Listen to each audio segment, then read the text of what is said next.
Oi, Márcia. Tá boa? Olá. Oi, pessoal. Tô bem, graças a Deus. Oi, Maria. Boa noite, boa noite. Boa noite a todos.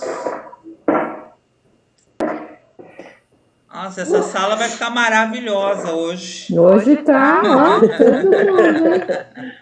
Alex tá com prestígio. O pessoal do Ou é o Gil Célio, né, Alex? Alex, viu? Ah, eles estão em reunião, né, Christian? Oi? Eles têm reunião hoje, não é? Tem, eles falaram que se a gente tivesse avisado eles um pouco antes, eles teriam transferido a de hoje para a próxima semana para participar com a gente. Entendi. Aqui em Valinhos também. O convidado chegou. Como é que é, Daniel? Porque eu tô em Valinhos, né? Eu conversei com o pessoal daqui de Valinhos, eles comentaram a mesma coisa. Se a gente tivesse avisado com um pouco antes de antecedência, a gente conseguiria trazer 3 anos pra cá. Ô, Célio, boa noite. Boa noite.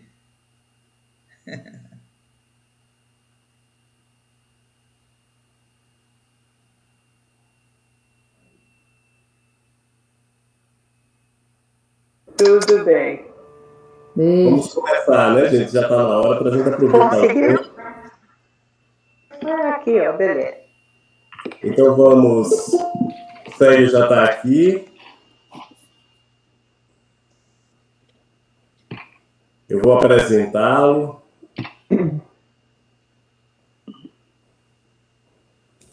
Vamos iniciar, né? Então, gente, nós estamos iniciando uma série que se chama Conhecendo o Sagrado, né? Então, essa oportunidade é para a gente conhecer as outras matrizes religiosas, né? E nós estamos iniciando, temos aqui alguns amigos de Maceió que começaram a entrar, e de outras cidades também, né? O Célio é um grande amigo nosso, também da minha cidade, Maceió, é digamos assim, uma referência em Maceió, é historiador, né? Além de ser dirigente do Axé Pratagi, que é um grande museu que foi inaugurado agora no ano de 2020 e que é um museu ao ar livre, né? Fica numa região muito bonita de Maceió, que é num bairro chamado Riacho Doce, bem na praia, e é uma homenagem ao orixá dele, que é Iemanjá, né? A gente vai conversar bastante hoje sobre o candomblé, que é uma outra matriz religiosa. A maioria de todos nós aqui somos participantes do espiritismo, que é da matriz judaico-cristã, né? Então, são diferenças gritantes, né? Mas o propósito é o mesmo. E a oportunidade dessa série, Conhecendo o Sagrado, é justamente para a gente conhecer as outras expressões religiosas, para a gente compreender, para a gente, principalmente nos tempos que estamos vivendo agora, de intolerância religiosa, onde não há cabimento em religião alguma, né? A intolerância religiosa não tem cabimento em religião alguma, né? E a gente só se aproxima onde todos somos irmãos, né? Filhos do mesmo pai, com denominações diferentes, formas de reverência, de culto, de adoração diferente, mas todas objetivando a única coisa, né? Que é sermos melhores. E antes de iniciar, eu estava lembrando uma colocação que Jesus fez, né? Quando ele diz: meus discípulos serão conhecidos por muitos se amarem.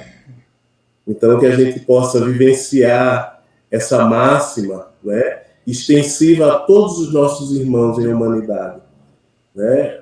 Antes de apresentar o Célio, eu gostaria de apresentar, eu selecionei 2 momentos do Axé Pratagi, da inauguração do Axé Pratagi, que é a instituição que ele dirige e coordena. Antes era na casa de Iemanjá, um bairro próximo ao bairro onde eu morava, né? O Célio tem uma ação social gigantesca no bairro da Ponta da Terra, no campo social, né, junto com crianças, com adolescentes, com a educação, com cultura, acima de tudo. Então, é uma referência, né, para todos nós. Além de ser um grande amigo, e que eu acompanho, ia a muitas festas na casa dele, e eu acompanho há muitos anos, né? E agora, morando aqui em São Carlos, eu só posso participar de uma das festas, quando combina a data, que é a lavagem do Bonfim, né? A lavagem do Bonfim que acontece também lá na cidade de Maceió. Então, eu vou apresentar aqui para vocês terem ideia de como é lá o Axé Pratagia.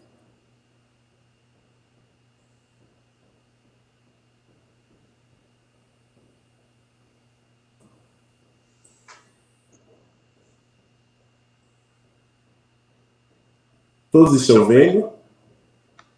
Sim? Sim. Sim. Então, o nosso convidado é chamado Célio Rodrigues, né? Muito conhecido em Maceió como Pai Célio de Iemanjá, e na religião é conhecido como Babá ou Mitologia, né? Ao lado aí tem Iemanjá Ogunté, que é o orixá da cabeça dele, que para o nosso entendimento seria a grande mentora, a grande luz da vida dele, a grande orientadora, mãe, irmã, professora, amiga, né? Que orienta ele desde criança. Né? E é a grande matriarca da tradição iorubá, né? É Iemanjá.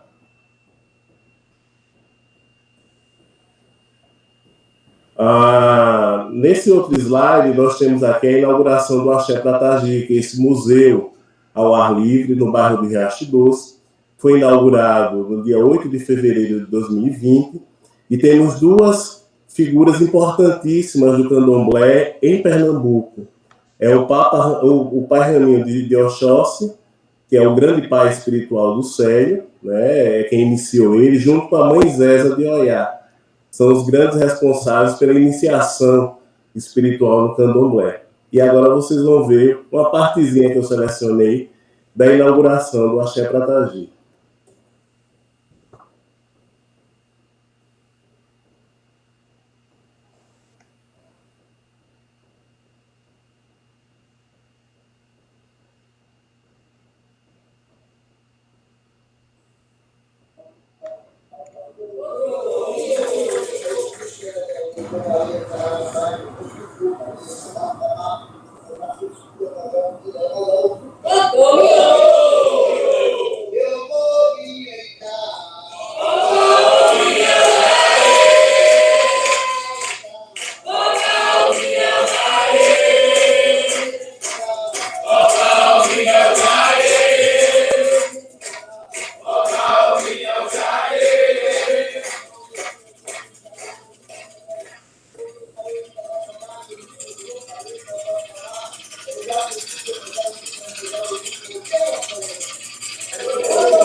esse é o momento inicial e o momento final que eu selecionei também. Já Iemanjá finalizando, vamos dizer assim, a celebração.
Só para vocês conhecerem.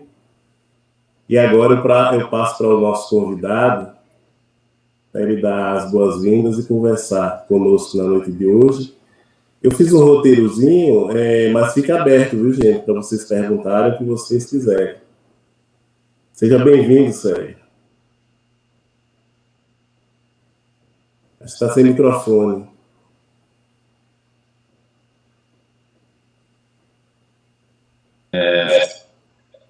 Pronto? Dá para ouvir todo mundo? Ah, sim. Ok. Então, meu amigo, meu irmão, meu colega, muito obrigado pelo convite, né? Quando eu falo irmão, amigo, colega, porque nós temos uma ligação afetiva, desde familiar até você, né? Então, desde sua família até você. Então, obrigado pelo carinho, obrigado, achei maravilhoso, você me emocionou agora, relembrando todos esses momentos, né?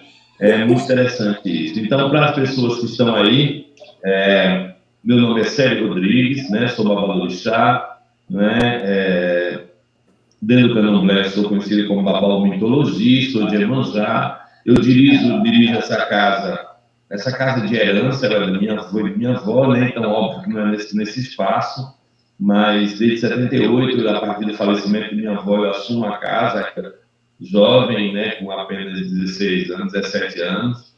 E aí, o que acontece? Tomo conta da casa, torno a casa numa instituição, a partir de 82, de fato, eu assumo a casa, né? Meus pais também eram do Candomblé, essa casa vem dos meus avós paternos, aliás, correto, paterno, né? Então, é bem isso mesmo. Então, a gente leva a casa com várias ideologias, vários pensamentos, não só o religioso, mas como cultural, social, a gente trabalha como você me falou, Claudino, aqui na Baía da Ponta da Terra, com crianças, jovens, adolescentes, né? Também pessoas da melhor idade, a gente trabalha a questão cultural, com o afoxé, com a capoeira e tantas outras ações que nós trabalhamos aqui.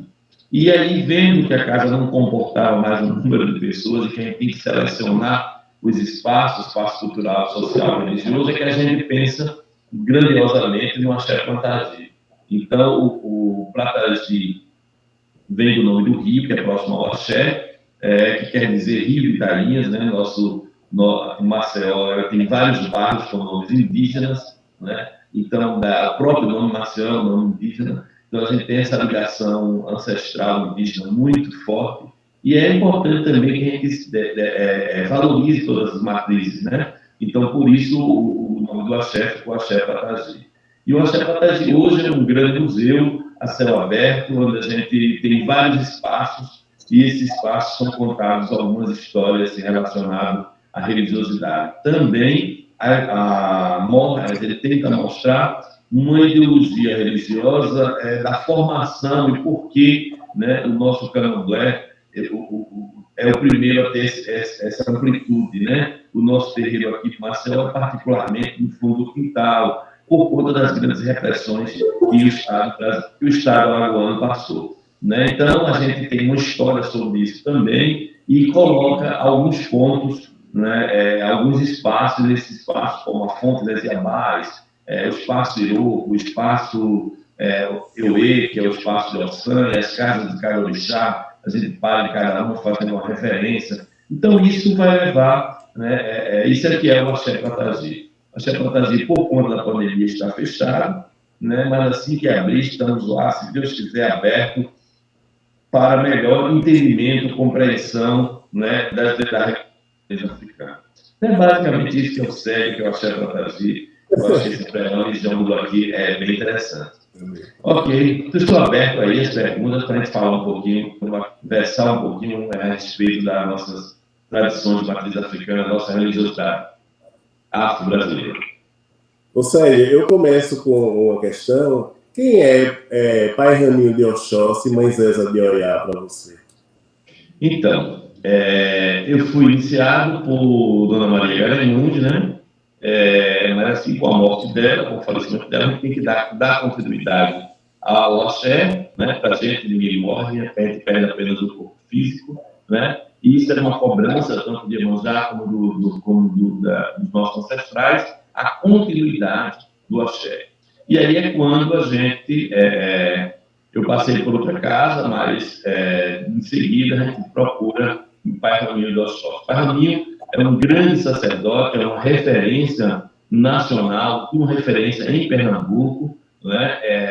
Ele também se inicia muito cedo, hoje ele tem 88 anos, né? Mas ele se inicia aos 12 anos de idade, ainda de menor, não podia fazer a obrigação, ele foi feito com o tio, com o irmão dele mais velho, tio U. Então, e hoje, o Pai Raminho passou vários anos na tradição Nagô, e em seguida ele passa para a tradição Giz, né? Então ele tem iniciações Giz. Então a casa hoje fica em Olinda, em Pernambuco, na rua São Paulo, Jardim Brasil 1, Rua São Paulo, né?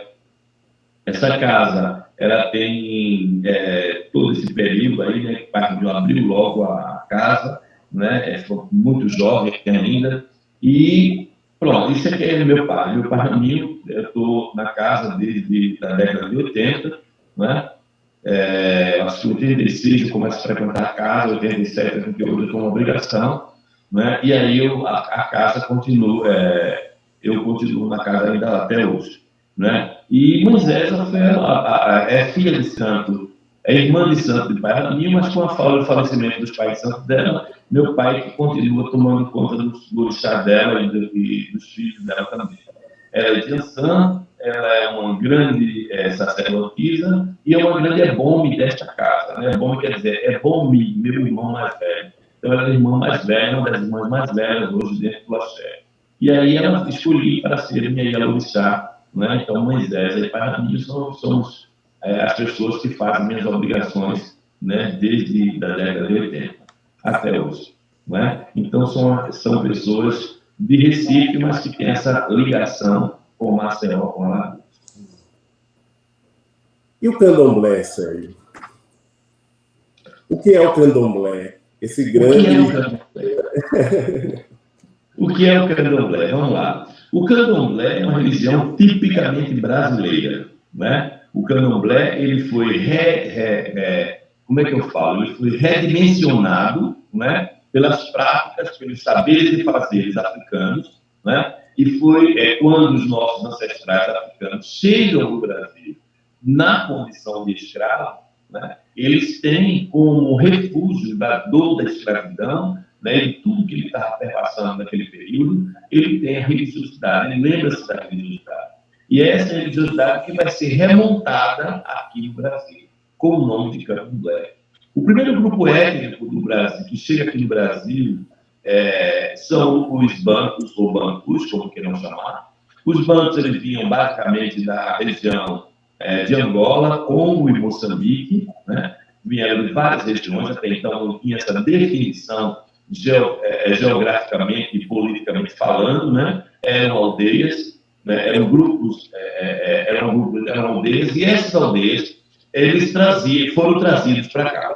E com eles, obviamente, vieram sua religião, sua cultura, sua formação, ideologia, pensamentos, saberes, fazeres, etc. Né? Em seguida, chega o povo, após, isso é no início do século XVI, né? 16, 17, no século 17 e 18 chega o povo oriundo do Dahomey, né? A atual República do Benin, que eram chamados os povos Gege, mas que na classificação pela linguagem é chamado de povo Inuê e povo Fon. Né? No terceiro momento chegam os Yorubás, 18, 19, né? Esses daí já encontraram o Brasil já com definição de cidade, de campo, então uma outra, já com estrutura formada, basicamente, geograficamente falando e historicamente falando. Então, os Yorubás, eles ficaram mais nas cidades. Eles partiam para o campo, mas poucos, a maioria foram trabalhar nas cidades. Daí é que surgem as quitandeiras, que surgem os carpinteiros, os alfaiates e tantos outros modos, outros segmentos da vida, né? Para dar dinamismo, obviamente, o lado, o que hoje nós chamamos, né, de capitais. Então, a junção desses três grandes povos, né, que vai gerar o candomblé. Então, cada um com a sua definição, com a sua instrução. Então, candomblé quer dizer, em banto, observe que ele é banto, essa palavra é banto, que quer dizer brincar em roda, brincar em gira, brincar em forma de uma expressão, não é? Vem a junção de vários nomes. Então, o candomblé, ele começa basicamente com os calunduns. É a primeira ideia de terreiro, a primeira ideia de candomblé, que era com o povo banto. Com a chegada dos Yorubás e a chegada dos Gejes, essa religiosidade, ela vem para as cidades, né? Então, nas cidades, elas se juntam para se fortificar. Obviamente, a ideia do candomblé se junta próximo às igrejas. Você vai ver, na história do candomblé, todos os terreiros, os primeiros terreiros do candomblé, nascem junto com a igreja. Por conta das irmandades, por conta da ligação do que chamamos hoje de sincretismo, né? Por conta de tudo isso. Então, ali eles começam a cultuar o orixá. Mas o grupo que cultuava o orixá era um grupo, obviamente, ligado aos Yorubás. Os bantos cultuavam o mesmo orixá, mas com outro nome, que seriam os inquices. E os Fonewe, que são povos gestos, iam cultuar os Voduns. Mas Vodun, inquice e orixá muda apenas de linguagem, é a mesma energia da natureza. Então, como você me perguntou no início, o que é o candomblé? O candomblé nada mais nada menos do que o culto à adoração à natureza. Né? Então, os elementos da natureza que eles encontravam aqui, muito parecido com o de África. Né? Em África, o candomblé é tido como culto dos orixás, ou religião dos orixás, ou religião ancestral, dos ancestrais. Então, onde eles cultuam, em cada cidade, cultua-se, isso no caso da Nigéria, em cada cidade da Nigéria tem um orixá daquela cidade. Né? Enquanto que aqui, para se estruturar, eles juntaram esses orixás em um espaço só.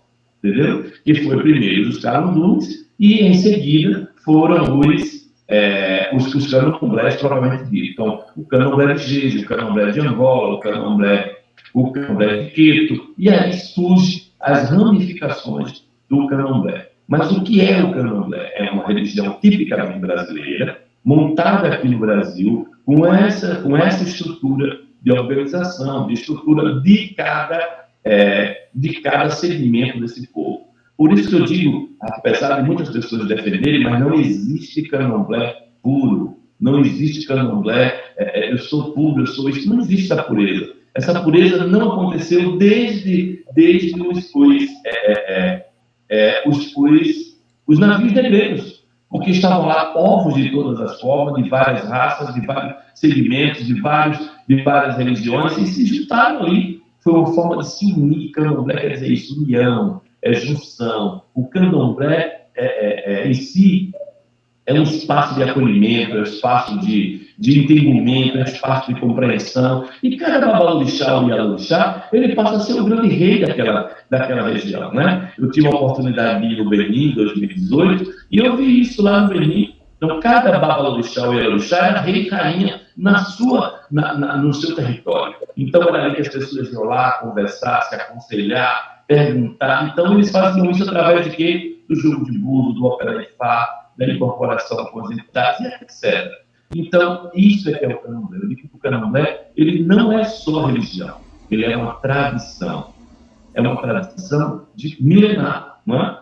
Se você for estudar Xangô, ele tem 7.000 anos antes de Cristo, então é uma tradição milenar, entendeu? Então, cada orixá tem sua história, ele tem sua vida, ele tem uma ligação com a energia da natureza e com o segmento da natureza. Então, nós adoramos, nós cultuamos Olorun, Oló, quer dizer Deus, Olorun do mundo, o grande Senhor do mundo, que é Deus, que é Javé, Yahvé, Buda e tantas outras nomenclaturas, mas é uma figura só, entendeu? Olodumare, né? É o Deus onipotente, Olorun, e os nossos orixás, que é aqueles que eles mandaram aqui para tornar a terra móvel. O primeiro deles foi Exu, né? Então, quando o Olodumare manda Exu é o movimento, a terra era parada, a terra era mórbida, a terra não tinha, era só água. Então, Exu veio dar um movimento, é um movimento de rotação e translação da terra. Então, é este movimento que Exu. E assim, depois veio o Dudua para formar a terra, veio o Batalá para criar o homem, e assim a terra foi criada, criou-se os pássaros, as florestas, os bosques, as águas, água doce, água salobra, água salgada, e tantas outras coisas aí que o mundo, que a terra, tudo que você imaginar na natureza, existe um orixá, existe uma energia viva. Para a gente, a terra é viva. Ela é tão viva que ela se move através de Exu. Então, é isso que é o candomblé. Né? Eu estou falando de religião, de tradição. Tradicional, né? Não estou falando dos encantados. É outra história. Então, quando eu falo que o candomblé é uma religião, não é só uma religião, é uma tradição, é porque envolve tudo, a linguagem, o vestuário, as cores, a conta, é uma série de coisas, né? Então, o candomblé tem a sua ludicidade, o candomblé tem a a sua ancestralidade, que é um dos pilares mais fortes, a linguagem, a fala, o axé, que é a energia vital. Então, tem tantas coisas que envolvem que vai muito mais além do que simplesmente a ideologia do religar. Inclusive, a gente nem usa muito essa questão de candomblé como religião. Porque religião quer dizer religado. Nós não somos religados a nada. Nós somos ligados a partir do momento que o sêmen fecunda o óvulo e tem aquela bolinha que vai ser o ori, a cabeça, e daí desenvolve todo o corpo, a gente já está ligado. A gente está ligado pelo cordão umbilical da nossa mãe, que obviamente a nossa ancestralidade, os nossos pais. Nós nascemos, nós passamos os 9 meses aonde? Na água, que é a força de Iemanjá, que é a força de Oxum, que é o líquido da minhoca. Quando a gente chega na Terra, o que é que acontece? A água vem para lubrificar, abrir e passa primeiro a cabeça, que é o ori, né? Então, e assim sucessivamente. Então, a gente não tem esse termo. Uma religião é um termo brasileiro, é um termo, como é que eu posso dizer? Que tem essa ideologia judaica cristã, mas que a gente é muito mais além do que simplesmente religião. Então, quando a gente chega no nosso terreiro, a gente muda a nossa vestuário, a gente toma o nosso banho de axé, né, que é o miorô, o totó, para poder ficar limpo, ficar bem, muda nosso vestuário. A partir dali, a gente já muda a nossa linguagem, vai ter o respeito e o carinho com os nossos mais velhos, com os nossos mais novos, e a vida é isso, o terreiro do candomblé é basicamente isso. Então, a simbologia do terreiro é muito mais além do que a gente imagina. Por isso que eu digo, para conhecer o candomblé, tem que ir lá, tem que participar, tem que conhecer um pouquinho, conhecer a história, não é simplesmente macular de forma negativa a religiosidade, ou muitas das vezes até ignorar e criar conceitos, né, que não tem nada a ver com religiosidade. São chamados os pré-conceitos. Você conceitua antes de conhecer. Candomblé é isso, é religiosidade, é carinho, é amor, é união, é força, é vida, é axé, é tudo isso. Então é mais ou menos isso que eu queria deixar para vocês aqui com relação à sua pergunta. Não me recorda não, viu que eu falo igual a Rádio de Pilha. Nossa, é interessante quando você coloca, né? O candomblé não é só uma religião, mas uma tradição.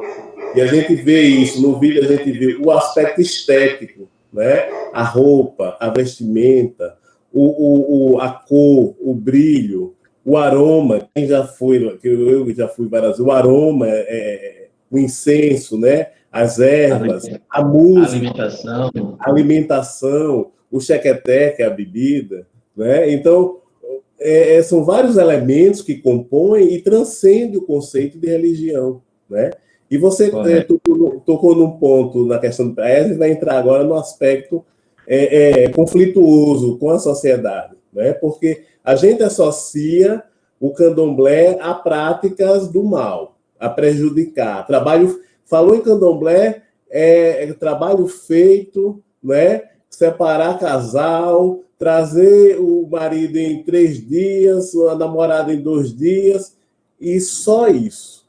Né? Tem pessoas que não... Eu tenho amigos que não... Só de falar o termo, diz, rapaz, não, vamos mudar de assunto, que isso não é coisa boa. E a gente vê o descompasso, porque você está colocando um aspecto ignorado, né? E a sociedade, a maioria, boa parte, vamos dizer assim, tem outro conceito. Por que será que aconteceu? O que é que aconteceu com tudo isso? Veja bem, historicamente falando, tudo que veio do negro é ruim. Essa é uma ideologia impregnada que, a partir daí, nasce os conceitos e preconceitos e os paradigmas totalmente negativos da religiosidade. Não é? O candomblé não é só isso. Não é? O candomblé não é trazer o marido em 3 dias. Não é? Isso a gente nem traz. Não é? Porque nem tem força, nem tem poder para isso. Quando chegam esse tipo de gente da minha porta perguntando, eu digo logo aqui, você já pediu bispo, já pediu padre, já pediu lá a religião que você frequenta? Ah, mas no meu pastor, não, posso pedir lá também? Aqui eu sou sacerdote, e na minha ideologia sacerdotal de religiosidade, do orixá, a gente não faz essa coisa. Né? Por quê? Porque a gente está... quando a gente faz esse tipo de coisa, a gente está dando margens a criar outros novos conceitos, né? Então, o candomblé não é isso. Isso é algumas pessoas que trabalham com outro segmento da linha e que se entendem como terreiro, como religião, como candomblé ou coisa dessa natureza. Mas isso não é o objetivo do candomblé. Quando eu falei aqui anteriormente, tudo que veio do negro é ruim, né, foram paradigmas, foram colocações da própria sociedade que colocou. Por exemplo, vamos começar, o cabelo do negro, né? Eu acho, o cabelo do negro e o cabelo do branco. Vai dizer o quê? O cabelo do negro é ruim, o cabelo do branco é bom. Existe cabelo bom e cabelo ruim? Não. Existem cabelos diferentes. Não é? Então, esse é uma das coisas. Inclusive, a religiosidade. Então, tudo que era praticado pelo negro era mal, era feio, era ruim, era negativo. Não é? Então, isso foi se colocando numa mentira contada várias vezes, obviamente vai se tornar uma verdade. Entendeu? Então, não tenho essa ideologia, esse pensamento, né? Mas que isso tudo veio a partir daí, né? Os feitores que batiam nos nossos ancestrais, obviamente diziam isso. Olha, estão ali, eles estão matando um cabrito, eles estão matando uma galinha, e isso é por mal. Então, por quê? Porque trouxe essa ideologia do mal a partir daí. Eles esquecem, né, de ler o Velho Testamento, né? Então, se você lê o Velho Testamento, vai lá em Gênesis mesmo, então vai observar isso, né? Que não tem nada a ver, essas práticas não tem nada a ver com a gente, né? A ideologia negativa não tem nada a ver com a religiosidade de matriz africana. Então, a ideologia negativa foi impregnada, foi colocada, foi conceituada pelo branco para minimizar, aliás, alternar, né, a ideologia do homem branco, aliás, do homem negro. Então, tudo que veio do negro, obviamente, ele tinha essa fala negativa, né? Então, ainda hoje, nós temos várias piadinhas, né, paródias com a questão do negro. E, obviamente, vem de onde? Isso é do modo social, imagine no modo religioso. Então, a supremacia. Por quantos anos o Brasil teve constituições com a religião oficial, a religião católica?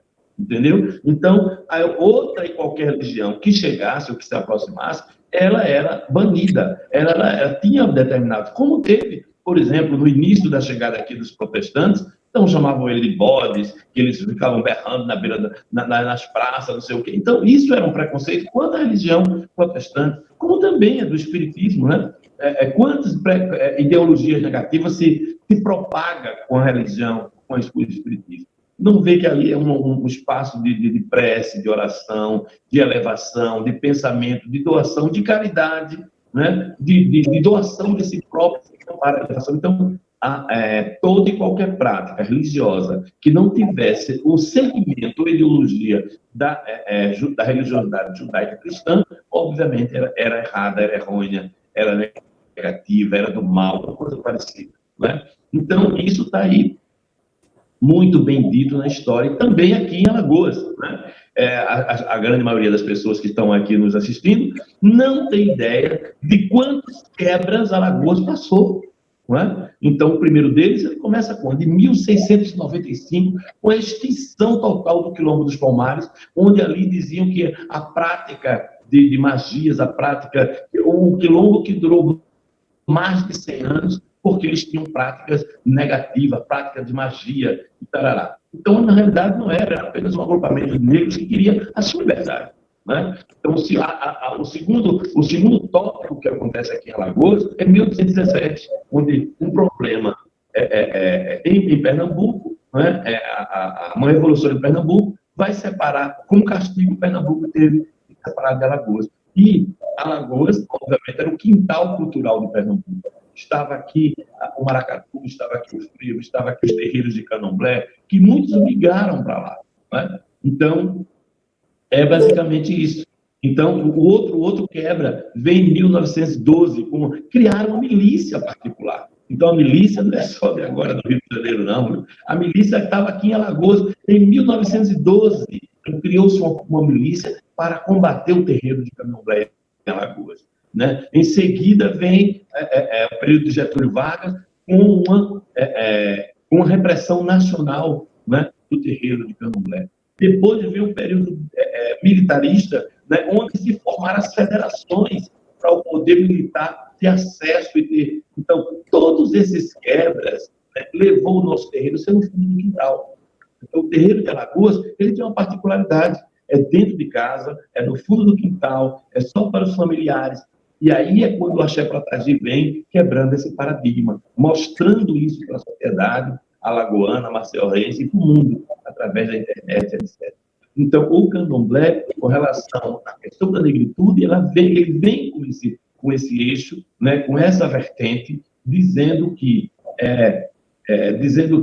o Candomblé também era uma forma de prática negativa. Então, mas infelizmente não é isso. Há algumas pessoas que se bitolam por esse segmento.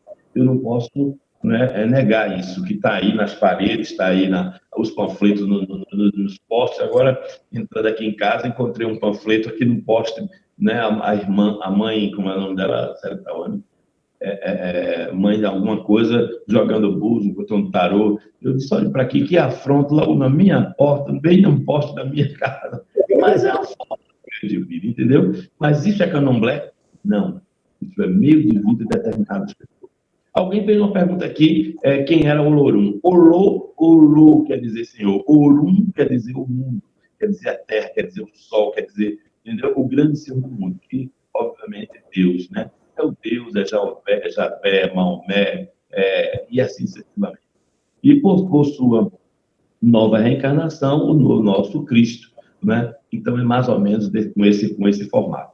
Então, gente, o Candomblé é isso, né? Então, essa ideologia negativa, preconceituosa, racista, vai existir sim, porque nós somos um país novo, né? Agora temos 500 e poucos anos. Então, isso para tirar essa ideologia negativa, né, da cabeça dessas pessoas é muito difícil. E isso vai com a educação, com a formação, com esse formato que vocês estão fazendo aí. Obrigado pelo carinho, pela consideração, né, pelo apreço, e também obrigado pela essa forma, obrigado pela forma de falar, de me expressar aqui para tantas pessoas. Eu tenho certeza que no final dessa nossa live, as pessoas vão estar com outro pensamento sobre a religiosidade de matriz africana.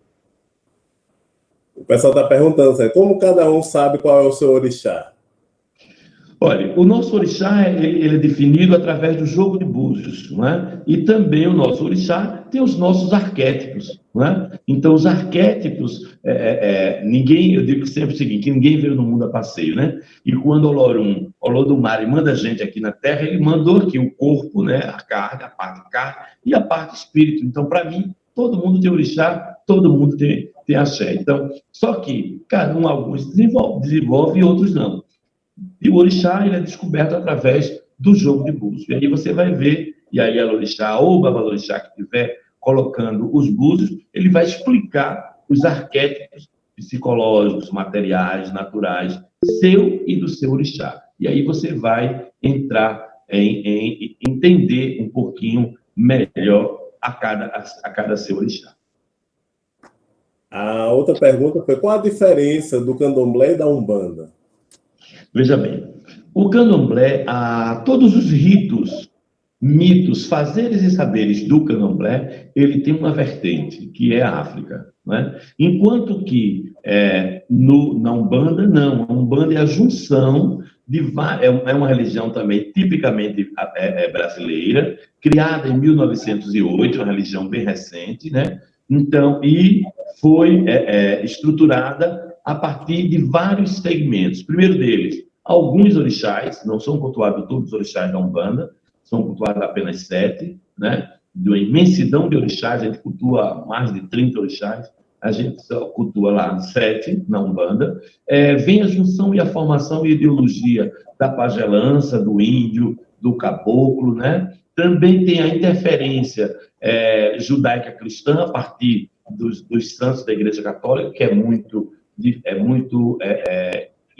junto a eles, né? Como também alguns dogmas e algumas coisas ligadas a Kardec, ao kardecismo. Então, existem várias sessões e cada sessão ela tem essa mesclagem aí do caboclo, com a linha de Kardec, aliás, com a religiosidade de Kardec, e também com interferência de alguns orixás. Então, houve essa mesclagem e a Umbanda é basicamente isso. Então, o Candomblé não. O Candomblé tem um segmento, uma vertente, uma origem, um direcionamento, que a partir daí chama-se de nações. Por exemplo, o Candomblé tem o Candomblé de Quito, o Candomblé de Angola, o Candomblé de Jeje, o Candomblé que cultua o Jeje Vodun, e assim sucessivamente. Então, a grande diferença é essa: é o culto, é o rito, os mitos, a linguagem. O Candomblé, por exemplo, o Candomblé, toda a linhagem, todo o culto, ele tem uma linguagem, né? Enquanto que é Banto, ou Yorubá, ou Efon. Enquanto que a Umbanda, não, os cânticos são brasileiros, a música é brasileira, é bem brasileiro, entendeu? É mais ou menos isso que é a diferença entre o Candomblé e a Umbanda. Ô, Célio, a outra pergunta é com relação a um momento bem significativo, né, no Candomblé, que é o bolar no santo. Que é um momento muito marcante, né, na vida do iniciante. O bolar no santo, né, a partir do momento que o seu corpo é atirado pelo seu orixá no chão, o orixá do chão daquela casa, ele está jurando pelaquele santo, pelaquele orixá do terreiro, para fazer a iniciação do filho ali naquele ritual, né? Então, aí ele vai, a partir da bolação, ele espera o babalorixá ou Yanorixá, espera a terceira bolação para poder fazer a iniciação daquela pessoa. Então, aquela pessoa, nesse estágio, ela é abiã, e aí, quando ela é feita de santo, ela passa a ser Iaô, onde vai durar 7 anos de Iaô. Depois vai ser Ebome, que passa a ser o irmão mais velho, né? Iaô é o irmão mais novo e Ebome, o irmão mais velho. Iaô é o iniciado. Você está iniciando, está começando, vai entender, compreender a religiosidade, entender os cânticos, as rezas, os doriquis, né, os adurais e tantas outras coisas do terreiro, desde a cozinha até lá o tabagi. Então, esse período de 7 anos é uma grande formação do noviço dentro da casa de axé. E um outro aspecto, Célio, que eu percebo no Candomblé é com relação à relação entre os mais novos e os mais velhos, né? Isso é muito marcante. Às vezes que eu estive na sua casa, isso até um exemplo para a nossa sociedade, né? A relação dos mais novos em relação aos mais antigos. Eu queria que você explicasse um pouco sobre isso. Um pouquinho d'água. Veja bem, essa relação ela é constituída a partir de quê? Do que nós chamamos de ancestralidade, né? Ancestralidade. Então, o detentor do saber são os mais velhos. Então, esses mais velhos, a gente tem que ter toda a atenção, especial atenção, eles são os primeiros a ser ouvidos. Qualquer problema que ocorra no Candomblé, vai lá os mais velhos, reúne o conselho de ancião, para eles tomarem o posicionamento dele. Se ocorreu algum problema dessa natureza em outro momento, qual foi a posição que o babá ou a iá da casa tomou? Então, o mais velho é o transmissor do saber. Nós não temos Bíblia, nós não temos Alcorão, nós não temos Torá, nós não temos nada escrito. A nossa escrita é a nossa oralidade, né? Então, o que é passando de um para o outro. Então, por isso, a grande atenção, o grande cuidado com os mais velhos. Por exemplo, lá em casa, né, um dos mais velhos tem 87 anos, que é a mãe é Dona Juvi. Então, ela que vivenciou com minha avó, ela que conheceu meu pai, conheceu minha mãe, quer dizer, sabe os saberes e fazeres da casa. E ela, com muita maestria, repassa isso para os mais novos. Então, por isso esse cuidado com os mais velhos, né? Isso em toda a religiosidade. Eu ouvi aí algumas perguntas, inclusive sobre a sacralização. Sim. E vi também uma pergunta agora sobre o momento, a pandemia, né? Então, se me permite, eu posso responder? Pode, claro. Então, tá, veja bem. A sacralização. A gente não chama, eu acho errôneo, né, chamar matança ou sacrifício de animais ou tal. A gente não faz isso, a gente sacraliza, a gente torna sagrado. Para a gente, a alimentação é sagrada. Sem alimentação, a gente não tem o ará é o corpo, né? A gente não tem. Então, para a gente, primeiro, por exemplo, vamos imaginar uma situação, lá no Maché Pratagi, agora está a safra das cajaranas. Então, a primeira safra, a primeira leva de cajaranas, a gente colhe e coloca nos pés de Ogum, porque Ogum é o senhor da cajarana. E depois que 3 dias ali, a gente retira e compartilha com as pessoas. Né? Teve a safra agora a safra agora do... Oi? Muita gente não sabe. A gente está aqui no Sudeste, muita gente não sabe o que é cajarana. Ah, cajamanga, eles chamam aí, né? É. Vamos lá. Teve agora a safra do maracujá. E maracujá é uma fruta de Oxum. Então, a primeira leva de maracujá foi colocada nos pés de Oxum. Depois veio para o compartilhamento. Então, para a gente, tudo que veio da natureza é sagrado, inclusive os animais, né? Então, a galinha de Angola, a galinha, o galo, o ganso, o pato, então, todos esses animais, eles são oferendados, são oferecidos ao orixá, de acordo com a necessidade, com a época, é oferecido a essência daquilo ali, né? E a carne volta para a gente se alimentar. A carne é para alimentar a comunidade. Ali no terreiro é uma comunidade. Ali no terreiro todo dia tem gente para comer, gente para o almoço, para a janta e para a ceia, né? Então, para almoçar, para o café da manhã, para o almoço. Qual o significado do fogo no candomblé? 2 minutinhos só. Qual o significado do fogo no candomblé? 2 minutinhos só. Então, o que acontece? Então, o alimento, ele é justamente para isso. Então, o oferecimento daquela essência, daquele animal, que é a vida, que é o sangue, mas a carne volta para a comunidade. E também para alimentar a nossa vizinhança, né? Então, por isso, a gente trabalha a ideologia do compartilhamento. Tá? Então, é o compartilhar, é o se alimentar, é o trazer para a gente, né? Desculpa, eu não ouvi aqui. Qual a importância, qual o significado do fogo? Do fogo? Veja bem. No candomblé, nós temos os 4 elementos. O candomblé é uma religião que trabalha com a essência da natureza. E a natureza está lá: o fogo, a água, a terra e o ar. Então, o fogo é o grande pai da natureza. O fogo é o elemento que vai trazer o vermelho, que vai trazer a cor, que vai trazer o calor para a religiosidade. Então, todos e quaisquer obrigações, oferendas dentro do terreiro, ela tem a presença do fogo, através da vela, através da lamparina, através do fogo em fogueira, e etc. O fogo representa um dos nossos grandes orixás, ou vários orixás estão ligados ao fogo, como Xangô, como Yansan, Exu, né? Então, esses orixás têm essa ligação, Obá, então, esses orixás têm essa ligação com o fogo. Então, o fogo, a água, o ar e a terra são os 4 elementos que permeiam toda a religiosidade de matriz africana. Tudo que você idealizar de fogo, não é? Então, o fogo tem essa correlação. Quando você pode falar de Obolu, de Oxóssi, foi outra pergunta. Mas vamos para a pandemia. Perguntou alguma pergunta aí sobre a visão. Não sei se eu respondi a questão do fogo. Respondeu. Deu para entender? Ok, valeu. Então, a pandemia, né? A pandemia, ela surge, obviamente, nós temos uma ligação com o orixá Iku.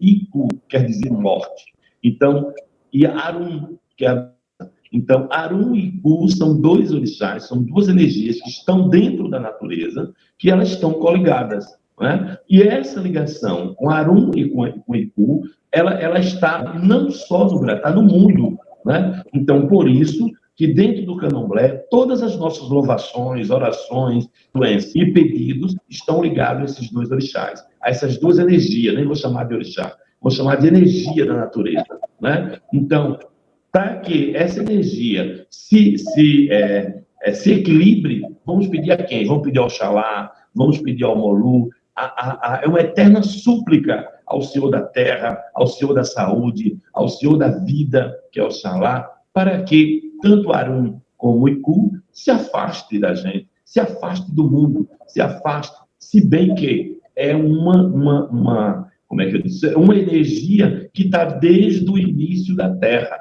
né? Ela veio, essas duas energias, tanto o Iku quanto o Arum, eles vieram desde o início da Terra, que era justamente para fazer esse controle, né? Não é para a gente, é uma coisa natural, mas não é como é que eu posso dizer? Uma praga, uma forma de castigo. Não, é uma coisa que está na natureza e é necessário a gente aprender e saber colocar eles nos seus devidos lugares. Mais ou menos aí. Outra pergunta foi sobre... Vamos lá, não sei se eu respondi, mas eu tentei ser o mais breve possível. Então, o próximo. Oxóssi, com relação aos orixás, Oxóssi, Olu e Exu. Vamos falar de cada um deles. Vamos começar por Exu, né? A gente tem que falar do orixá, sabendo primeiro o que é a palavra, né? O que é a palavra Exu? Exu é Exu. Essa palavra é uma palavra iorubá, que ela quer dizer o quê? Exu quer dizer circulação, quer dizer esfera. Exu é a esfera. E o que é a esfera na vida da gente? É o globo terrestre. Quem movimenta a esfera, quem dá esse dinamismo de movimentação à esfera, é Exu. Exu é o Senhor da fala, da eloquência, da comunicação, da vida. E é também os orixás, esse orixá, por isso que ele é simbolizado com as encruzilhadas, né? Falando de encruzilhada, tem um provérbio que diz o seguinte, né? Tem um provérbio que diz o seguinte: Exu, ele tem 4... ele diz que o seu caminho, que Exu tem os 4... a simbologia de Exu é a encruzilhada. E se você se colocar no meio da encruzilhada, quantos caminhos você tem a seguir? Então, você vai ver 4 caminhos, não é? Mas Exu diz que são 7. Quais são os outros 3? Para cima, para baixo e dentro de você próprio.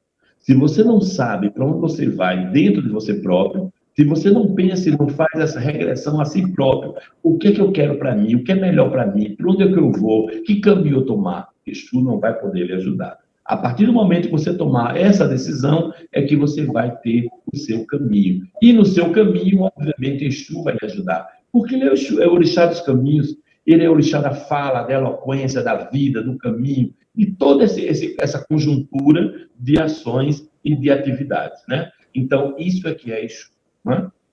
Me falarei de Omolu. Vamos falar de Obalu Aie. Obá quer dizer rei, Olu quer dizer senhor, e Aie quer dizer a terra. O grande rei senhor da terra é o Obalu Aie. Ele é o senhor da terra. Então, Obalu Aie é o orixá da força, da vida, da saúde. Não concordo quando eu disse que o Obalu é o orixá da doença, não. Ele é o orixá da saúde, né? Então, esse orixá é basicamente isso. É a força, a energia, ele se cobre de palha, porque um período de associação à vida, ele teve seu corpo de chagas, entendeu? Mas ele foi curado, ele ficou bem, ele ficou um homem alto, bonito, forte, e ele se cobria de palhas para as pessoas não o reconhecerem, né? Então, não tem nada a ver com doença. Ele é o orixá da saúde, né? Falaram aí de Oxóssi. Vamos ver. Oxóssi, Oxóssi. Oxóssi. Oxóssi é o caçador de uma única flecha. Oxóssi é o senhor da flecha. Ele está do grupo dos caçadores, né? Os Olu-Odé, os grandes caçadores. Na realidade, Oxóssi é Odé.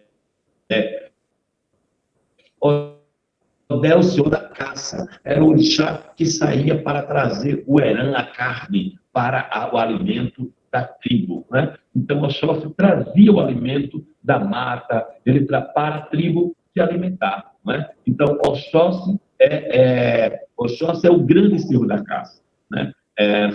Alguém colocou aqui as saudações. Oxóssi, ô Kiaru, né? Ô Kiaru, é uma saudação de Oxóssi, né? Todo, quer dizer, silêncio, está chegando o grande rei, né?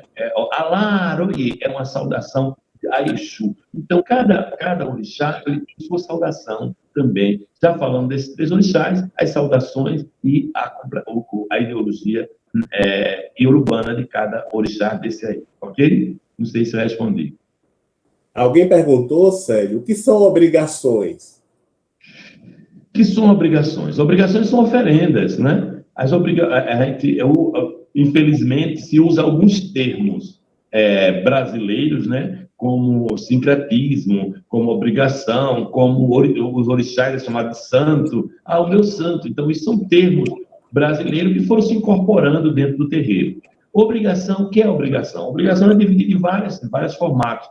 Tem os ebós, que pode ser um ebó, uma limpeza, um sacudimento, né? Uma limpeza de corpo. Então, e as obrigações é uma oferenda que você vai fazer mediante ao pedido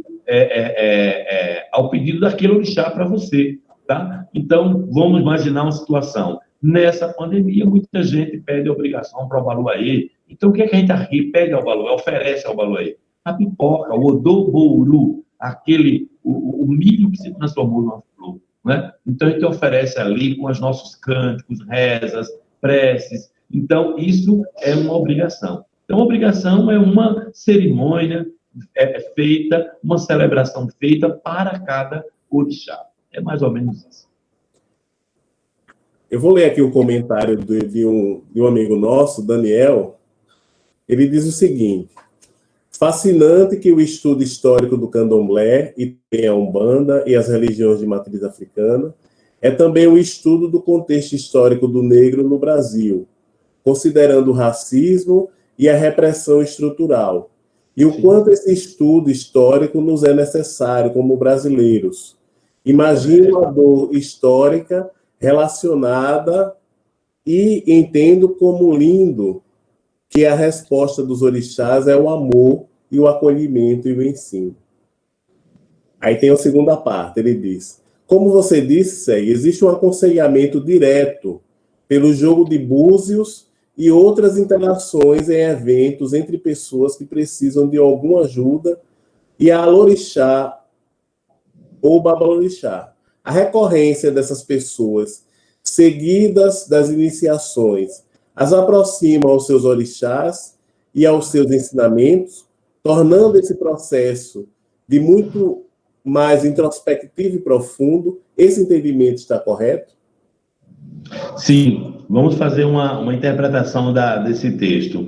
Maravilhoso texto, obrigado pela atenção, parabéns. É sim, correto, é necessário se ter esse estudo histórico do Brasil e dos povos que vieram de África para o Brasil. Eu me decepcionei muito, né, quando eu entrei no curso de História, isso na década de final de 70, início de 80, e passei 4 anos na universidade e não vi nada sobre história da África. E me decepcionava muito quando alguns professores, até rebati, fui mal visto, quando alguns professores vinham falar de Egito, tendo como referência o novo mundo, o mundo, e dizendo que Egito, querendo introduzir ou falar ou dizer de uma forma negativa que o Egito não era África. E aí eu rebatia, dizia assim que era África, que Cleópatra era negra, que África era aquilo, que foi na África que ocorreu o desenvolvimento da humanidade, que Grécia e Roma não eram o berço da civilização universal, e sim a África, porque eu tinha origens africanas. Então, isso eu debatia muito com alguns professores, né? Alguns deles que nem já estão mais aqui conosco. Infelizmente, a gente não tem esse estudo histórico, nem na nossa escola fundamental, nem no ensino médio, não tem essa ideologia histórica do Brasil com relação ao negro, né? Então, por isso o negro ainda continua tendo essa visão tipicamente negativa, né? Então, isso é correto. Com relação ao segundo tópico do texto, da contextualização, concordo plenamente, a gente tem que sim, o Babalorixá e a Orixá são os grandes conselheiros, e isso tudo é uma formação, né? Eu por isso disse que não é simplesmente uma religião, é uma tradição. E dentro dessa tradição tem a sua formação dentro do terreiro, né? Então, e essa formação vai do aconselhamento, vai do ouvir, vai também do aconselhamento tanto presencial e de uma forma verbal do dia a dia, mas como também o aconselhamento que o Orixá diz no jogo de búzio, em tantos outros jogos, como o jogo da Lubaça, o jogo do Obi, que tudo isso são práticas do terreiro, né? Para poder aconselhar melhor e que os nossos tomem posicionamento e direcionamento concreto para uma vida melhor. Essa é que é a grande simbologia, né, do terreiro. É o bem-estar, é o equilíbrio dos nossos, de todos aqueles que nos procuram. Então, não simplesmente botar um papel na parede e dizer eu trago seu marido em 3 dias, que isso é mentira, isso é charlatismo. Infelizmente, é a nomenclatura que nós podemos colocar. Porque são essas pessoas que estão lameando, né, a religiosidade de matriz africana. Infelizmente, é isso. Ô, Célio, falando um pouco agora sobre a questão da mediunidade no nosso entendimento, né? Para vocês são rodantes, né? Acho que foi isso. Né? Os rodantes, e para todos nós espíritas são os médios, né? Quando você está com a Iemanjá, vira na Iemanjá, o que é que acontece com você? Veja bem, a incorporação, ela vai, o médio, né, no caso aí, que acontece a possessão, não é? Então, cada médio ele tem uma formação, tem um jeito do orixá se manifestar, se apropriar, não é? Como é que eu digo? Essa possessão é que vai se transformar na mediunidade, né, no médio. Então, no candomblé, existem 2 segmentos. As pessoas que incorporam, são os rodantes, como você falou, e as pessoas que não se incorporam. Quem não se incorpora, se for homem, vai ser classificado como Ogã, e se for mulher, como Ekete. E quem se incorpora, vai haver os vários tipos de incorporação, como também, né, no espiritismo kardecista. Então, o médium, a pessoa que está, o rodante, ele tem sua classificação. A gente entende que a possessão, a energia daquele orixá, ela vai se incorporar e vai lhe transformar. E aí ela vai dançar, ela pode cantar, ela pode fazer aquela celebração da qual você mostrou no início da nossa fala, né? Lá no dia da inauguração. Então, a possessão ela vai ocorrer em várias pessoas de várias formas. Cada pessoa tem a sua forma de incorporar a sua energia, o seu orixá. Entendi. Porque, comumente, os médios do candomblé ficam inconscientes na hora do transe? Correto. Tem alguns médios, né, que ficam inconscientes, né? E tem também alguns médios conscientes, né? Então, os médios conscientes, não é que ele não esteja incorporado, ele tá sim com a vibração energética do seu orixá, mas com aquele formato, entendeu? Então, existem vários tipos de médios, existem vários tipos de omó-orixá, vamos chamar assim, omó quer dizer filho-orixá, omó-orixá, os filhos de orixá. Então, existem vários tipos de energia que vai incorporar, não é? Então, vai haver, sim, algumas modificações. E a questão da consciência e não consciência, ela vai sendo tirada, obviamente, ela vai sendo aprofundada a partir dos oboris. Ebori, é obrigação na cabeça, não, é obrigação, ori é cabeça. Então, a partir dos momentos dos oboris, você vai transformando, seu ori vai se transformando e, obviamente, vai havendo a junção do seu corpo, obviamente, com a sua energia da natureza. A natureza. Deixa eu ver aqui mais alguma pergunta. Alguém está perguntando qual a sua visão sobre orixás. Você falou um pouco, né? Mas acho que algumas pessoas chegaram depois. Eles são energias da natureza, consciências, espíritos superiores, deuses? Veja bem, na nossa cosmovisão iorubana, são deuses e deusas, né, que ajudaram a Olodumare a criar a Terra, né? Então, quando eu estou falando, por exemplo, de Iemanjá, né, eu estou falando de Yeye Omoejá. Yeye Omoejá. Yeye quer dizer mãe ou mamãezinha, Omo quer dizer filho e Ejá quer dizer peixe. Então, eu estou falando da energia da água, eu estou falando da vida da água, da primeira forma de vida da água. Então, a água como essência mãe da natureza. Sem água não tem vida, sem água não tem planta, sem água não tem terra, sem água não tem nada, sem água não tem o nosso corpo. E nós temos esse grande percentual, 70% de percentual de água no nosso corpo. Então, sem água não tem a própria vida, né? Sem água não tem o ventre materno onde vai gerar um novo ser. Então, eu estou falando dessa água, a essência natural da água. E essa água, obviamente, foi transfigurada para uma mulher que seria Iemanjá, como a grande mãe da natureza. Então, orixá é isso. É uma forma, é uma energia da natureza que nós temos essa singularidade. Por exemplo, Ossan, vamos falar então um orixá pouco falado.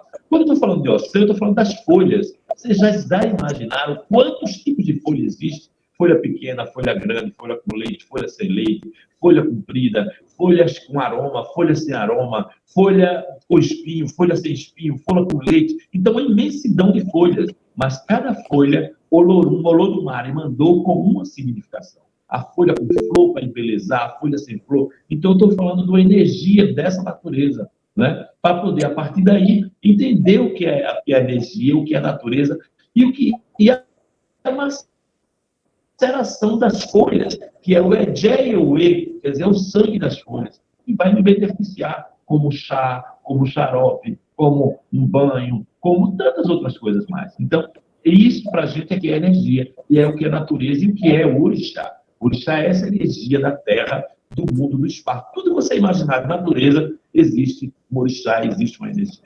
Para a gente, a natureza e a energia, ela é viva, né? Então, e assim sucessivamente.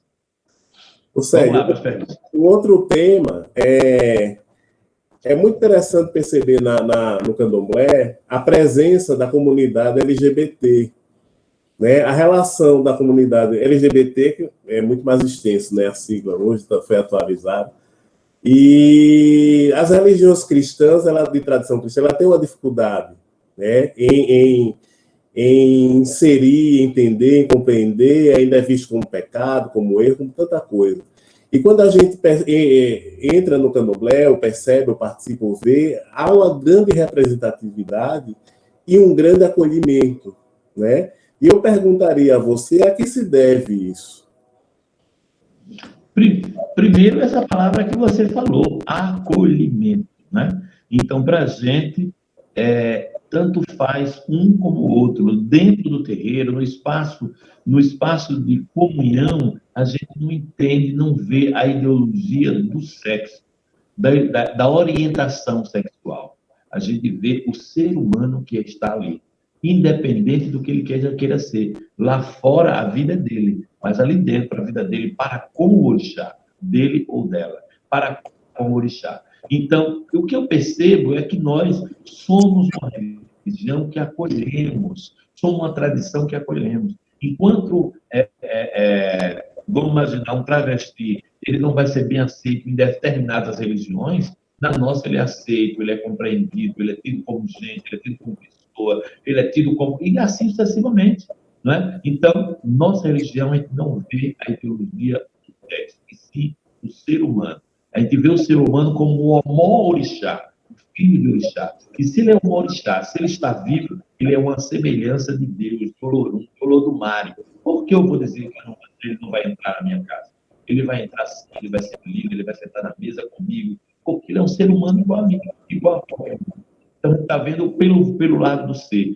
Então, talvez seja isso, seja esse acolhimento, seja essa união, seja essa compreensão e entendimento, né, que muitas das vezes ele não vai ter dentro da casa dele, dentro do espaço, dentro do trabalho, dentro do espaço social, e ele vai ter isso dentro dele, né? Então, na minha cosmovisão, é basicamente isso. É entender o outro, independente do que ele seja.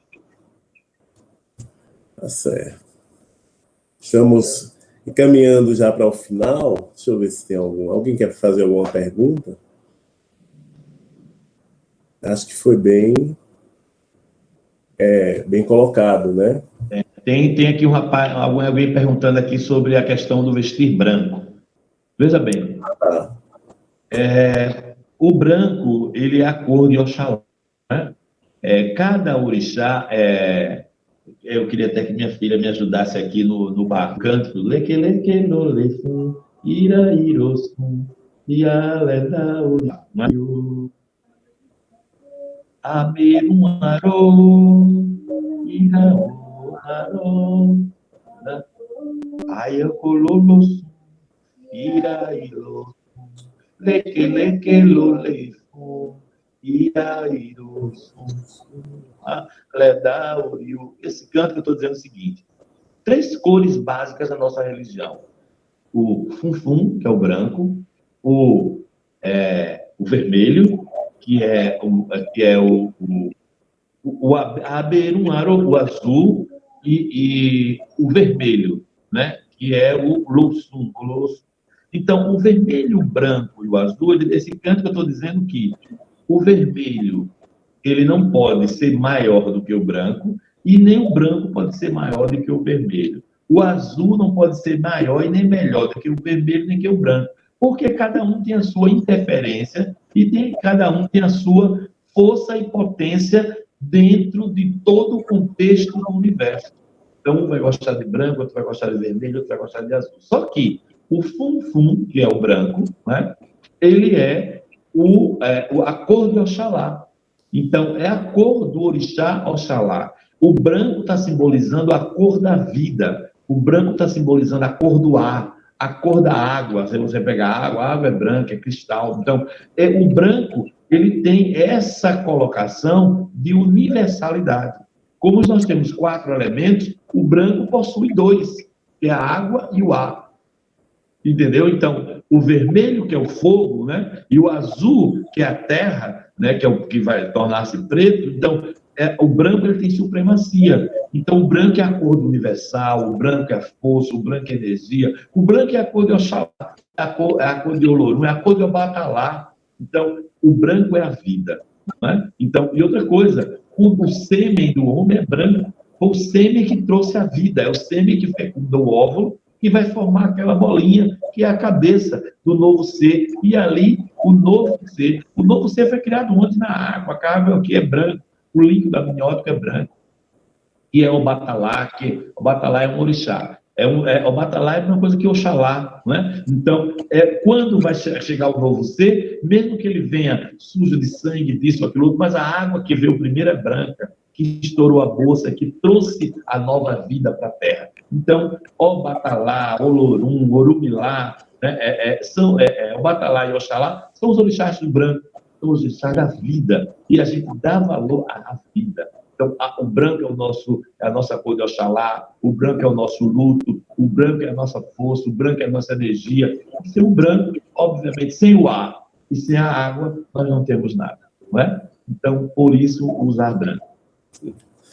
Aí, a última pergunta que foi feita aqui, eu esqueci de fazer. Como o Candomblé vê a reencarnação? Veja bem, na nossa cosmovisão, o Candomblé, nós temos um segmento do Candomblé que se chama o balé, né? Que chama Ecutitó de balé, quer dizer, onde se cultua aqueles que se foram. Na nossa cosmovisão, é necessário que ele seja a reencarnação para a gente. Ela pode ocorrer, mas ela ocorre de um modo sutil. Por quê? Porque nós louvamos os nossos ancestrais, todos aqueles que foram. Nós fazemos também as comemorações da passagem dele, com um ano, com 3 anos, com 5 anos, com 7 anos, com 14 anos, com 21 anos. Então, com 21 anos, há a probabilidade de ele se incorporar, aliás, dele voltar, dele haver uma reencarne ou não, né? É essa a visão que nós temos. Nós temos uma visão, uma ligação ancestral. Então, nós não viemos aqui, nós não somos de chocadeira, né? Nós tivemos 2 pais, né? 4 avós, 8 bisavós, 16 trisavós e assim sucessivamente. Então, é essa ancestralidade que nós cultuamos. E nós, alagoanos, em particularidade, do Axé Pratagi, nós temos 3 ancestralidades. A ancestralidade pessoal, a ancestralidade do Axé e a ancestralidade palmarina, que foram os primeiros negros que pisaram no Quilombo dos Palmares, que deram o grito de resistência. Zumbi, Gangazumba, Dandara, Aquapirene, Aquatune e tantos outros, Dandarapituxa, e tantos outros que deram sua vida pela... Então, a gente tem essa reverência a esses ancestrais guerreiros, né? Então, a ancestralidade, a gente tem uma reverência maior, uma celebração maior à ancestralidade do que próprio a reencarnação. Pode ocorrer? Pode, mas não com tanta referência como a ideologia ancestral. Certo.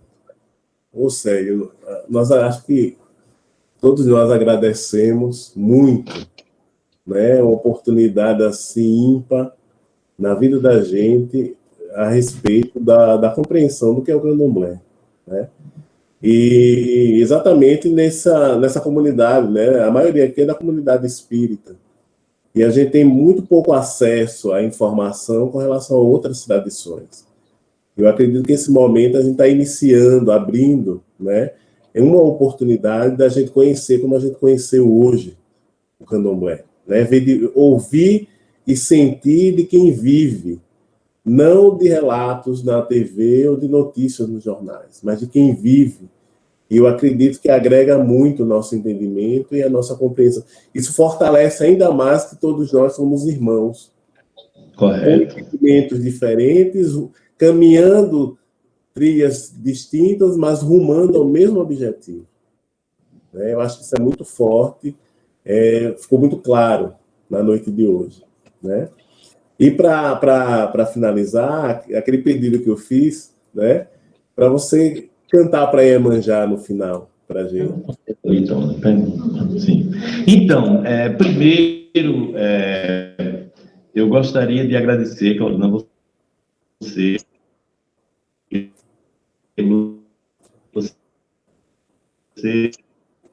tem sido um divisor de águas, né? Eu fiquei muito feliz quando eu fui ao primeiro fórum convidado por você aqui em Alagoas. É verdade. E muitas pessoas aqui de Alagoas mesmo, que está muito bem ligada ao espiritismo, nos chamavam de baixo, o candomblé é baixo o espiritismo, o candomblé é baixo o espiritismo, o candomblé é cultua mal, o candomblé... Não é nada disso, gente. Então, você fazendo aquela primeira pontapé inicial que você deu aqui em Alagoas, me convidando para aquele fórum para a gente debater, conversar lá no Colégio Santa Úrsula, não sei se você lembra, né? Então, aquilo dali foi muito importante, muito importante. Eu tenho amigos, ainda hoje, né, que me falam daquela ação. A outra ação lá Café com Luz. Como é que é? Café com Luz. Em um outro momento... Oi? O Café com Luz com a mão. Pronto, correto. E outro momento... Pronto, correto. E outro momento também aqui no espaço, me falha a memória agora, né? Foi também muito, muito interessante, onde a gente pôde conversar, né? E eu me posicionar, né? Mediante uma plateia imensa, inclusive com várias pessoas, que agora me falha a memória, dos nomes, né? De renome nacional, né? Então, isso foi muito importante. Então, com isso, e com essa agora da fala anterior, né, a gente está quebrando alguns paradigmas, está tentando entender um objetivo só. Nós somos irmãos, nós somos de carne e osso. Nós temos a espiritualidade latente dentro de nós, cada um com seu culto diferente. Então, isso foi o que eu tentei passar aqui para vocês, que independente de cor, raça, segmento religioso, ideologia, pensamento, nós somos irmãos, né? E isso é que é mais importante.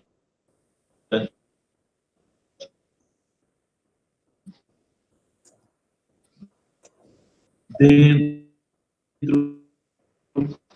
dessa perspectiva que nós estamos vivendo de tanto preconceito, tanto racismo, tanto, está vendo aí, inclusive a questão da Funda Palmares, né? Então, tantos capitão do mato querendo voltar essa ideologia negativa, e a gente tem sim que desconstruir essa ideologia negativa da religiosidade de matriz africana. Obrigado, gratidão, que o Lorum, que o Lodumare, que o Batalá abençoe a todos nós nessa noite, hoje, amanhã e sempre. Obrigado mesmo, tá? Olha, veja bem, eu estou aqui em casa e mandei aqui minha filha procurar um tambor, qualquer coisa, e a gente, nem um pandeiro a gente encontrou, tá? Mas eu vou pedir e vou cantar aqui, muito interessante, né? Inclusive, eu comprei em África uma estátua que retrata esse cântico, né? Eu vou contar a história, ou então a lenda, né, um mito, e depois eu canto a música, né? Vamos lembrar aí, então. Então, veja bem.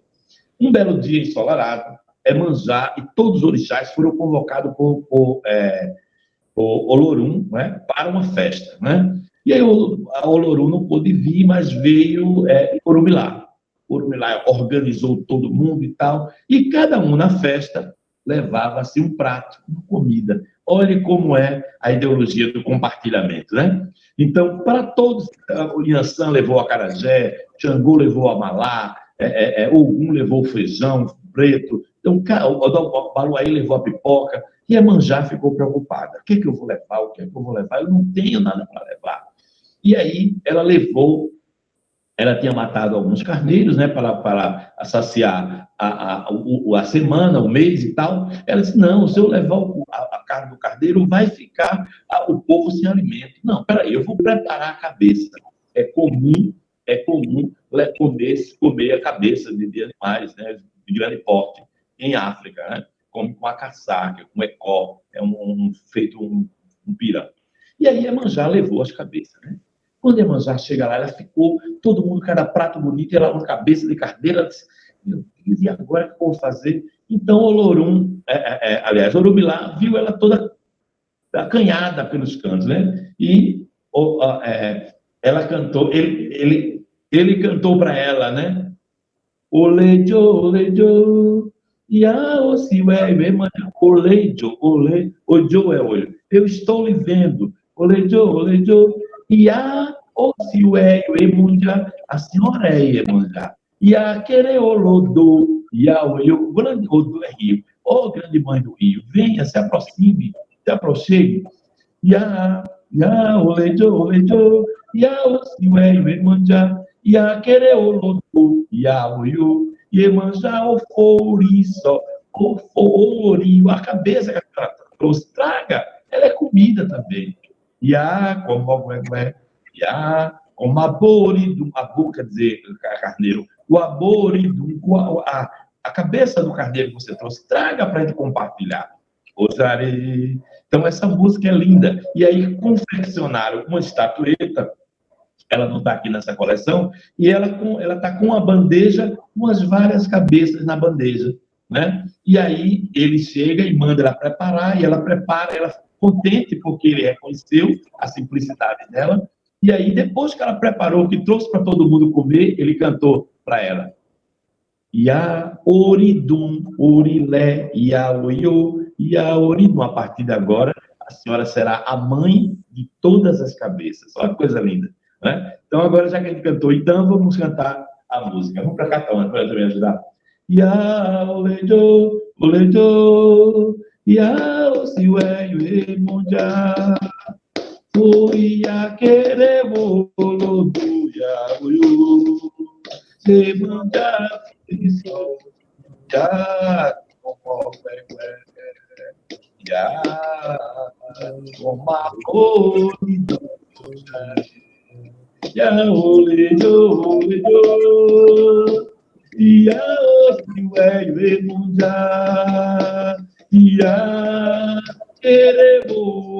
do Iemanjá, Emanga por isso,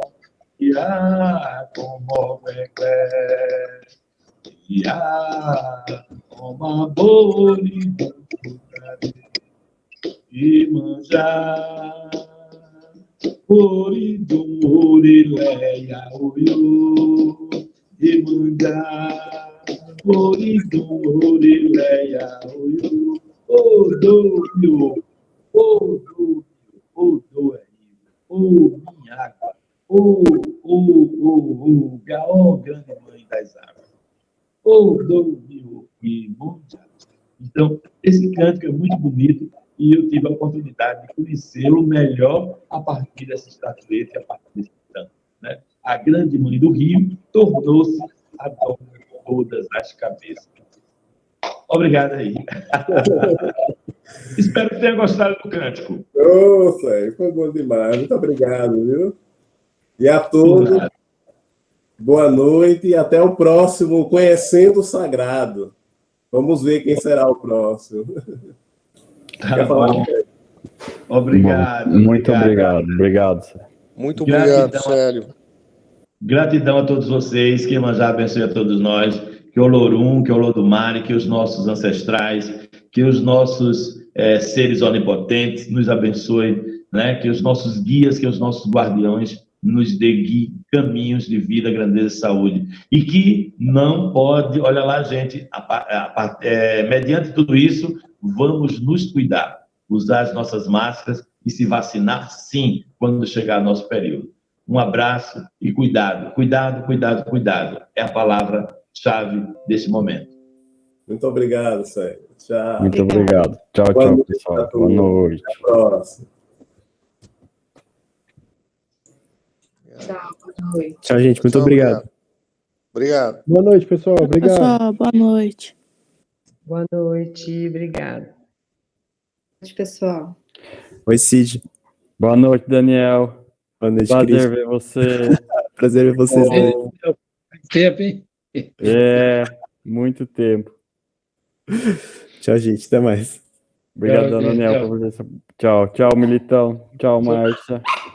Tchau, Sandro. Até a próxima, Christian. Até. Falou, Michel.